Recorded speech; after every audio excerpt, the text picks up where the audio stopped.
MUWS, Malaysian Underwater Welding Society. Okay, Malaysian Underwater Welding Society adalah satu NGO, satuan yang mana di dalam satuan ini adalah ahlinya semua adalah commercial diver yang mana telah pun bekerja di industri diving di dalam Malaysia dan di luar negara juga.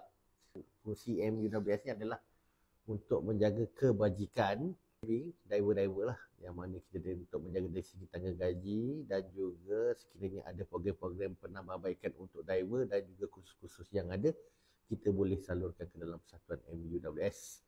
Dan bagi pekerja pelajar yang baru tamat latihan atau tamat mengikuti program underwater welding ataupun commercial diving yang masih mencari pekerjaan, biasanya MUWS berfungsi untuk membantu mereka untuk mendapatkan pekerjaan kerana mereka dalam ahli-ahli MUWS kebanyakannya mereka bekerja di industri diving dan ada juga yang berpekat seperti manager, supervisor yang mana dapat membantu dan segi mencari pekerja-pekerja dan juga pelapis-pelapis yang baru.